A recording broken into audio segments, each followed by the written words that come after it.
ఇక్కడ ఇవన్నీ పెట్టారు కదా నవరసాలు అంటారు. నవరసాలు ఇది బాపు గారి భాగవతం చేయలేదండి అప్పటికి. నేను నూతన్ ప్రసాద్ ఏదో సీరియల్ చేస్తున్నాం.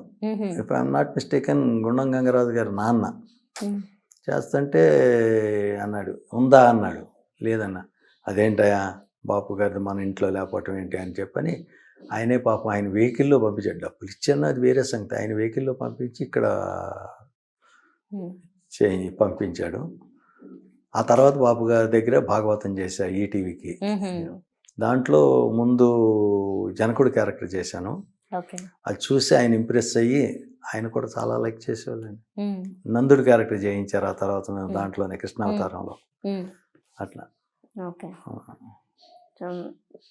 ఎవరన్నా అప్పట్లో కానీ తర్వాత మధ్యలో మిడిల్ ఆఫ్ ది కెరియర్ కానీ వచ్చి ఆడిషన్స్ ఇవ్వమంటారు కదా, ఇప్పుడు కూడా సీనియర్స్ని కూడా చాలా మందిని ఆడిషన్స్ తీసుకోవడం అనేది కనిపిస్తుంది.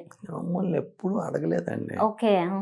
ఎప్పుడు ఇది ఈ సీన్ చెయ్యి, ఇది చెప్పు, ఎటైనా ఎప్పుడు అడగల. ఎందుకంటే మాకు స్టేజ్ మీద విపరీతమైన ఎక్స్పీరియన్స్. మీకు డ్రామా బ్యాక్గ్రౌండ్ ఉంది. నాటకాలు కొన్ని 100 నాటకాలు ఆడాం. దాంతో అయ్యో నాటకాలు ఆడే వాళ్ళకి ఇంకా అసలు డైలాగ్స్ కానీ దేనికి అవసరం లేదు.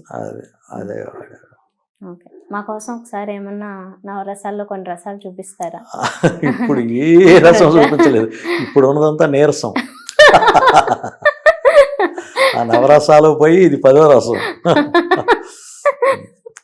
బాగా చెప్పారు సార్. నాకు ఎక్కువగా నేను విలన్ క్యారెక్టర్ చేశాను కాబట్టి ఇక కోపం కోపం ఇప్పుడు చూపిస్తే వద్దులేండి. వద్దు, కోపం వద్దు, నవ్వు వద్దు. ఎంత బాగుండేది. అందరు ఆర్టిస్టులు నన్ను చాలా సరదాగా చూసేవాళ్ళండి. చాలా అసలు కొత్తగా వచ్చానని నా వయసును బట్టి కానీ ఇంకోటి కానీ కాకుండా కో ఆర్టిస్ట్గా అందరూ నాకు ప్రొడ్యూసర్లు కానివ్వండి, డైరెక్టర్లు కానివ్వండి, ఎవరు కూడా ఇదిగో ఇక్కడ నువ్వు ఇది ఇట్లా చేస్తున్నావా, ఇట్స్ నాట్ కరెక్ట్ అని చెప్పిన సందర్భాలు లేవు.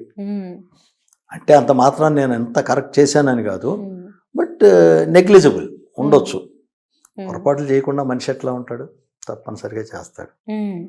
సో మీరు 50s తర్వాతే కదా వచ్చారన్నారు ఇండస్ట్రీకి? అంటే నేను వచ్చింది చెప్పాను కదా 92 సర్పయాగం. అంటే నాకు ఇది మన తేజ కూడా 88 to 90 నేను ఇరాక్ వెళ్ళి వచ్చా.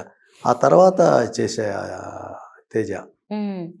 అప్పుడు సర్పయాగం చేస్తా తేజ చేశా. ఓకే.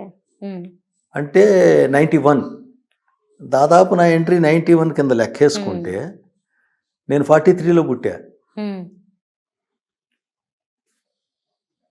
48-50 ఇయర్స్ ఉన్నాయి. అదే అంత లేట్ ఏజ్ లో కూడా మీ మీద అలాంటి రూమర్స్ ఎందుకు వచ్చాయి అమ్మాయిల గురించి అది ఇది?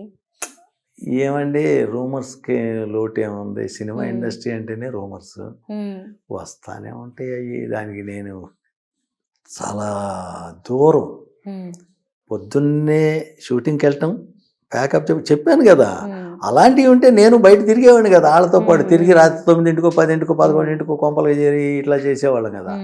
అది ఎప్పుడు లేదు అసలు. నేను ఆ షూటింగ్ అయిపోయిన మరుక్షణం ఎప్పుడు అవుతుందా అని చెప్పని చూసి ఇంటికి వచ్చేసేవాడిని. సో మీకు మరి ఇలాంటి మాటలు కోపం రాలేదా? ఎందుకంటే మంచిగా ఉన్నా మన మీద కూడా ఎందుకు ఇలాంటి నిందలు? అలాగే అంటారు, అనటానికి ఏముంది. మెడ్రాసులో అనుకుంటున్నారు అన్నారు. నేను చెన్నైలో టీవీ సీరియల్ చేసా, సినిమాలు చేసాం కొన్ని, దాసనారాయణరావు గారి సినిమా అట్లా అంటారు. దానిదేముంది, మన పని ఏదో మనం చూసుకుంటా వచ్చేయటమే. లేకపోతే దానిలో నేను ఏం చేయాలంటే ఇక వచ్చిన డబ్బులన్నీ అక్కడ ఖర్చు పెట్టుకుంటూ కూర్చోవాలి. నేను పిల్లల్ని ఇలా వదిలేసేసి అంతా. మా అబ్బాయిది అప్పుడే ఫార్మస్యూటికల్ డివిజన్ ఎస్టాబ్లిష్ అవుతుంది. వేరే రిప్రజెంటేటివ్గా పనిచేసాడు కంపెనీలో, ఎస్టాబ్లిష్ అవుతుంది. మరి నేను సపోర్ట్గా ఉండాలి అనే పద్ధతిలో ఉండేవాడిని. అంతే తప్పేం ఉండేది కదా.